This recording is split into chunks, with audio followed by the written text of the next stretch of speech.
Bonjour et bienvenue dans le Flash Info. Patrick Hachi, le Premier ministre, a présidé hier jeudi la cérémonie de pose de première pierre d'une usine de transformation de cacao à San Pedro, une unité ultramoderne qui va coûter 73 milliards de francs CFA et qui aura une capacité de transformation de la fève de cacao en beurre, en poudre, masse et tourteaux de cacao de 64 000 tonnes par an. L'usine sera entièrement réalisée par un opérateur économique ivoirien. Le compte-rendu de Jean-Louis Gbangbo et Ulrich Adongon à suivre dans le 13h. Hier, jeudi 20 octobre, la directrice des examens et concours et la direction générale du Trésor et de la comptabilité publique ont donné des précisions sur le paiement des droits d'examen pour les candidats au CEPE, BEPC et baccalauréat. Les élèves candidats donc aux examens de fin d'année paieront la somme de 500 francs, 2000 francs ou 5000 francs selon qu'ils sont en CM2, en 3e ou en terminale. Le droit d'examen étant obligatoire pour tous les élèves en classe d'examen. Sephora Zegui était à la conférence de presse pour RTI 1. Elle nous donnera plus de précisions tout à l'heure dans le 13h.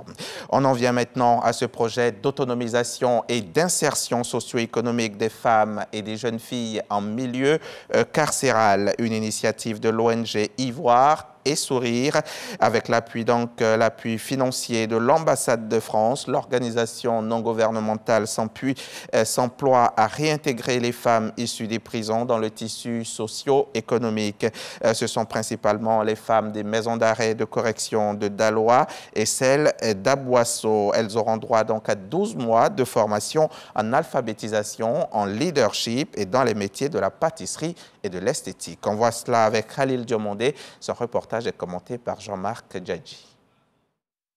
En février 2021, on dénombrait 448 femmes détenues dans les prisons de Côte d'Ivoire, selon une enquête du Conseil national des droits de l'homme. Des femmes bien souvent laissées pour compte et mises en marge du développement du pays.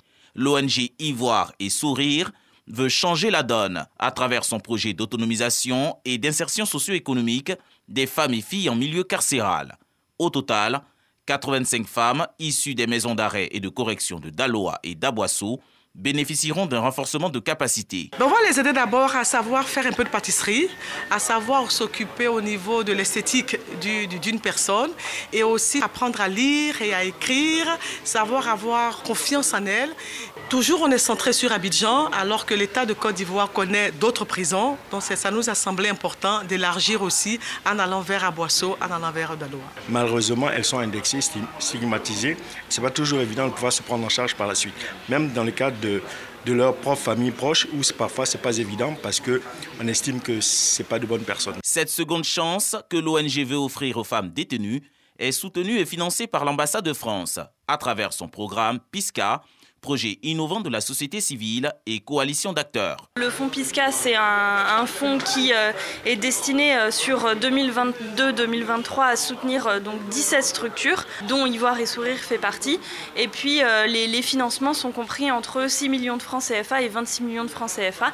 Et donc on attend à ce que toutes les activités qui soient menées puissent permettre aux femmes de pouvoir être réinsérées socialement et économiquement à l'issue du projet. Le projet d'autonomisation et d'insertion socio-économique des femmes et filles en milieu carcéral sera mis en œuvre sur une durée de 12 mois. Journée meurtrière hier jeudi au Tchad lors de manifestations appelées par l'opposition pour protester contre le maintien à la tête de la transition du président Mahamat Idriss Déby Itno. Il y a eu des dizaines de morts, des civils tués par balles. Les bilans avancés par les uns et les autres divergent. Jeudi donc, en fin de journée, le Premier ministre Saleh Kebzabo a évoqué une 50aine de morts et 300 blessés. Il a annoncé un couvre-feu dans 4 villes de 18h à 6h du matin jusqu'au retour total de l'ordre ainsi que des poursuites judiciaires. Il fait porter la responsabilité des violences aux organisateurs des manifestations.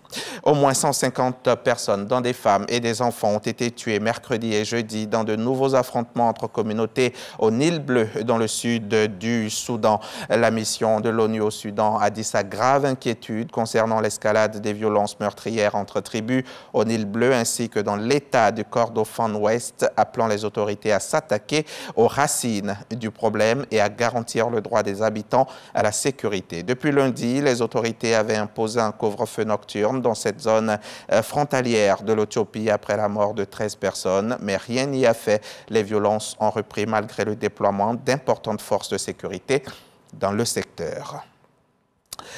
Les manœuvres avec Moscou dureront 4 jours et auront lieu en Méditerranée. Dans un communiqué, le ministère de la Défense algérienne affirme qu'un groupe de navires militaires russes sont amarrés en Algérie sans préciser le lieu. Ces exercices s'effectuent dans le cadre de la coopération militaire entre les forces des deux pays, ajoute donc le ministère. L'Algérie entretient des relations privilégiées et stratégiques avec la Russie, surtout dans le domaine militaire. En septembre dernier, une centaine de militaires algériens ont participé aux exercices militaires Vostok 2022 qui se sont déroulés à l'extrême est de la Russie continentale. Des exercices auxquels participent les plus proches alliés du Kremlin. Voilà pour le Flash Info. Merci de nous avoir suivis. À 13h, c'est le journal.